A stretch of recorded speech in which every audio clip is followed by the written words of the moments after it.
Rebecca, unfortunately, is stuck in Qatar, and we all live here together in Bahrain. We have a daughter here. My stepson is here with her, and I've been looking after my stepson since he was about 2. Well, Rebecca was married to a Qatari guy called Jamal, yeah, and they got divorced, I think, within 3 months of her having Adam. He came over every few months. Yes. He was a bit of an estranged father.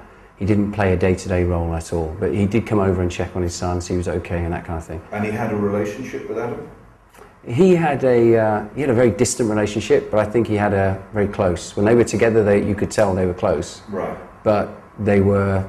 Adam knew that oh, was his real dad? Yeah, he knew he was his real dad. We kept all that open to him, and we kept a good relationship with him, but he was very, I would say he'd come over 2 or 3 times a year, and that'd be it. And he'd only come over a day, maybe 2, and he spent a little bit of time. So he wasn't really involved in what we were doing, but he was there. Always kept in touch? Always kept in touch, yeah. He did keep in touch, and he was a good guy. Unfortunately, he did die in 2005. He died in 2005? 2005 he died, and yeah. How old was Adam at that time?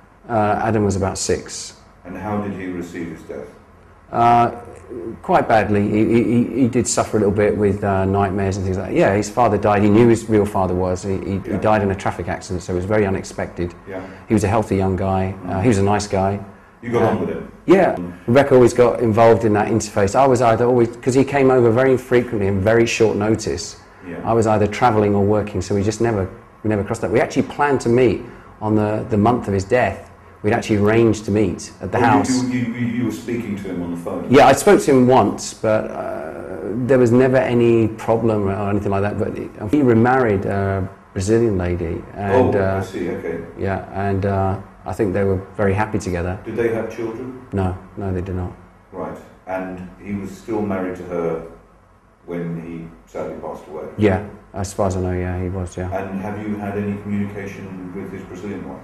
Yes, she did come over to the house and meet with us, and obviously she was very upset when he died, and she did stay with us for a night, and I did meet with her a couple of times privately to talk to her. So it was very cordial. I mean, although Rebecca and Jamal weren't married, they were still obviously joined by virtue of the son that they had. Absolutely, yeah, absolutely. And I was very much aware of that, because something you should know is that many years ago, before I married Rebecca, I was married previously, and I was divorced, and I had 2 children in the UK. Yeah. So I was very familiar with how my role as a stepfather would play in this relationship, and how I should behave a little bit, because I was very sensitive to the fact that I'd already been through this experience myself. Yes. So I knew what Jamal's role was. I knew how he would feel. So I always left the door open. I welcomed him in and said, if I'm not there, go in the house, see your son, absolutely. And right. I respect that, because I had the same situation myself. Right. Our family, myself, Rebecca, Adam and Alex, we all live together here in Bahrain. They go to school here, I work here, so our life is in Bahrain.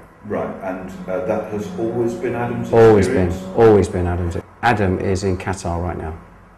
Adam went on basically a routine visit to Qatar to meet his grandmother, because we were told by the family that she was sick, and they would like to see Adam.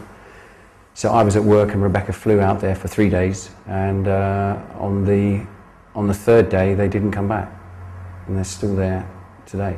Why didn't they come back?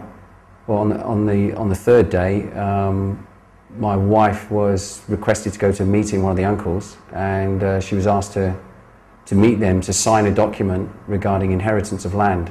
So she went to a place with them to sign a document. Did that gel with any discussions you've been having with them previously? No. A request to sign a document for a piece of land was something that came out of sort of left field?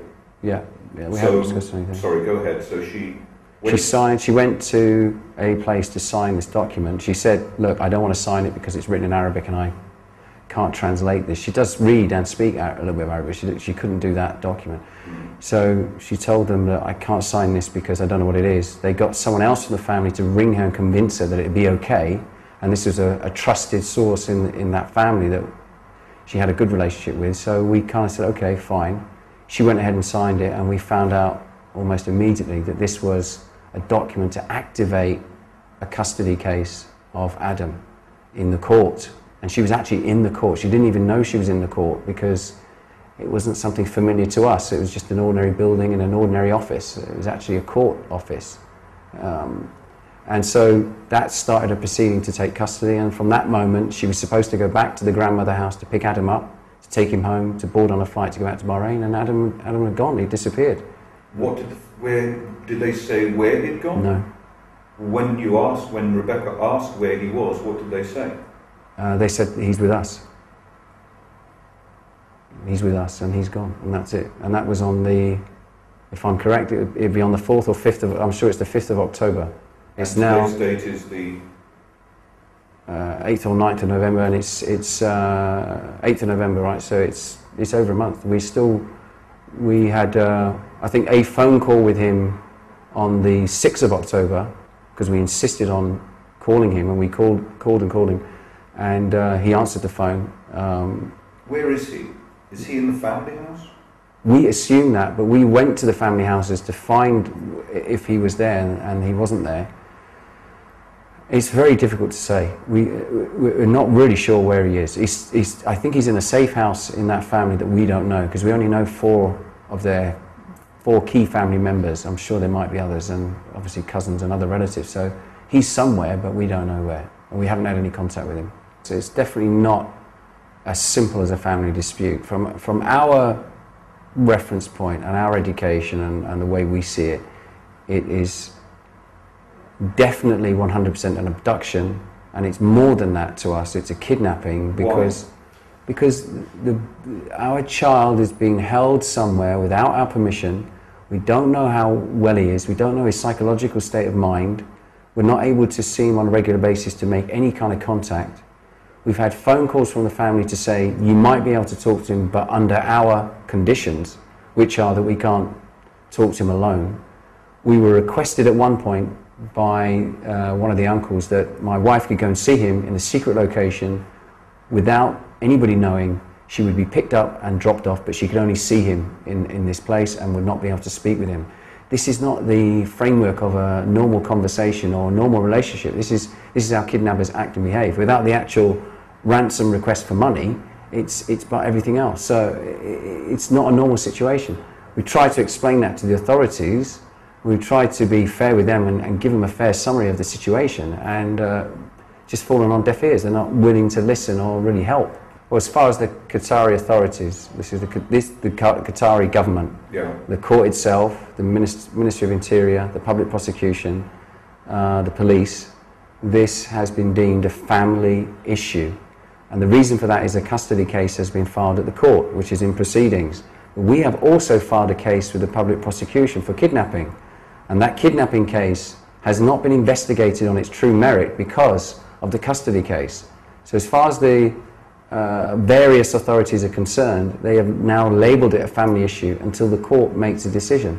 And why won't they give you access to him? The normal court proceeding should be that the child is returned to the mother during the course of the trial, during the period in which the trial is run. It's normally where there's an original parent. The original parent in this case is Rebecca, the mother. They're favouring the Qatari family for some reason. Remember, what we have here is an uncle who has taken the custody of the child without any authority. An uncle, not the father, not somebody who's an original parent, and the mother seems to have no right with respect to him. And he's acting on behalf of his own mother, which is the grandmother to Adam. And this is a woman that is 77 years old, who is claiming in the court proceedings that she's more capable of looking after Adam than the mother.